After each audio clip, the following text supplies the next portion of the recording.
Here with Phil Exton and Jasper in the back. Hi, Jasper. All right, so Phil, you're telling me this great story about how you were headmaster here in Hobart, in Tasmania. I don't know if it was Hobart you're in, is that right? Yeah, just south of Hobart. Just south of Hobart, and then you went through a bit of a change. And tell me about that. Tell me, this is really fascinating. Yeah, so I'd been in education for 25 years, and I was skiing in Whip your glasses off so people can see your eyes. There you go. And I was skiing in Japan and just bumped into a guy on a gondola who had been working in Nepal training principals high up in the Solomkhumbu, which is a region underneath Everest. And he was telling me this incredible story for 15 or 20 minutes, and at the end he said, "Oh, what do you do?" I said, "Oh, I'm a school principal." He said, "Oh, we're looking for someone to take over and do what I've been doing. Would you be interested?" And I said, "Oh yeah, I'd be really interested." And planets lined up. So when I got back to Australia, I contacted the person who told me to contact, and they were basically waiting for me to call. So within 3.5 months, I was in Nepal. It's fantastic. And you said you had a couple of days of training, and then they put you into the field, and then you walked around or something. What was that about? Yeah, so it was the Australian New Zealand Himalayan Foundation that were my employers, and so I had 2 days training in Kathmandu just to sort of get me up to speed on the local... Is that the Peter Hillary and the Edmund Hillary one? Or was Correct. That a different one? Yeah, that's okay. right. Yeah. Just to get me up to speed on the local education system. And then they flew me into Saliri, which is where people that used to hike Everest would start from, because there's a tiny little airstrip, but they now go a little bit higher to Lukla. Anyway, so I had like a guide, a Sherpa and an interpreter, and so I ran a training session for a week in Saliri where 35 principals all walked to the training, some of them for up to 5 days, unpaid, in their holidays, to do... That's a one way, so it's 10 days back. Yeah, totally committed. They were amazing guys. All Nepalese? All Nepalese. Mostly men, but there were two ladies, which was brilliant. What sort of ages are the principals there? Very similar to Australia. Okay. They're clearly experienced, have been in the system for quite some time. Yeah. So I would imagine Nepalese are hard to tell with their ages, but they were between 45 and 60. Right? Okay, yeah. So 7 days training I ran in Saliri, and then with my guide and my Sherpa, we then had to walk to all the different schools. Brilliant. And help them embed the training. And when you walked there, were you staying in little villages, and how did the accommodation work, and was it just you, was it a team of you? How did all that work? Yeah, so a very tiny team of us. So there was 3 of us, and I was looking after principals, and then there were another couple of teachers, and they didn't always travel with us, but they were sort of running a similar program supporting primary school teachers. So there were some other Australians and New Zealanders over there at the same time that we would sort of cross paths. And you said you were there for, was it 2 years or a year and a half? Yeah. And did you go backwards and forwards to Australia in between, or did you basically just, that was it? We were based there. And you go to Kathmandu, I guess, and have a base at Kathmandu every so often, like an R&R, or get together with the team? Like, it's an incredible, difficult experience getting back to Kathmandu. Yeah. Like, even like the closest school to Kathmandu, like where I was, there's a mountain called PK Peak, so it was an opportunity to climb a great mountain, and then once I'd completed that hike, I was able to get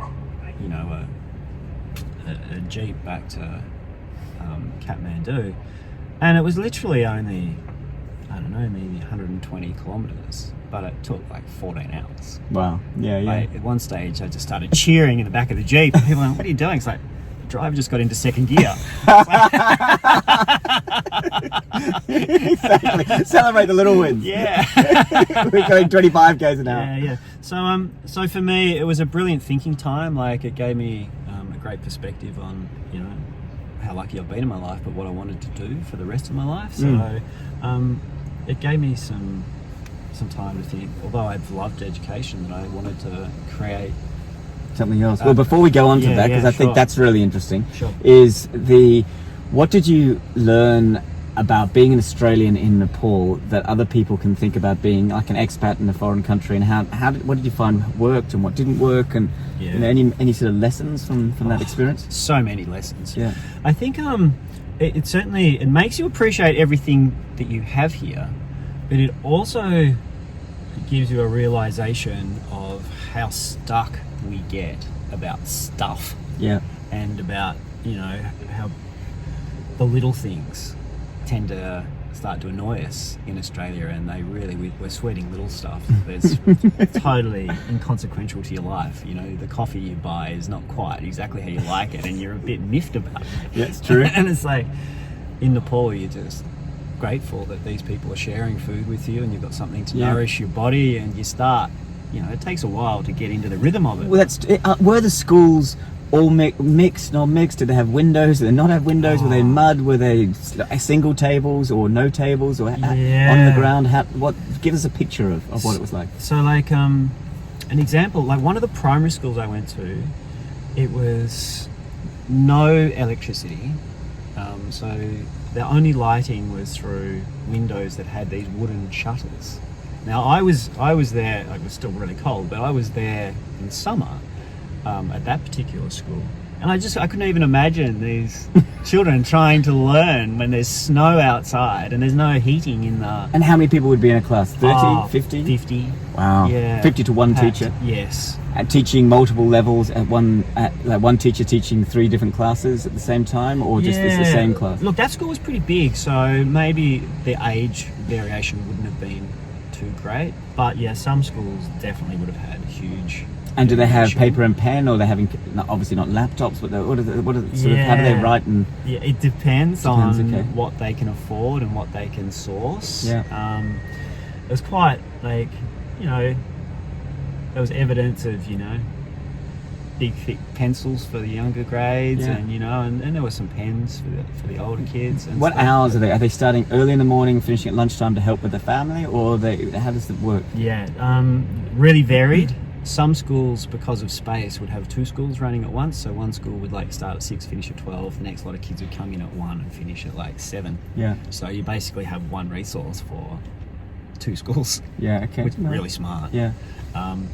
Yeah, their resourcing is pretty poor. You know, developing nation. They're trying really hard. They're really keen to improve their literacy and numeracy, and you know, and they want the best for their nation and their kids. So, super proud people.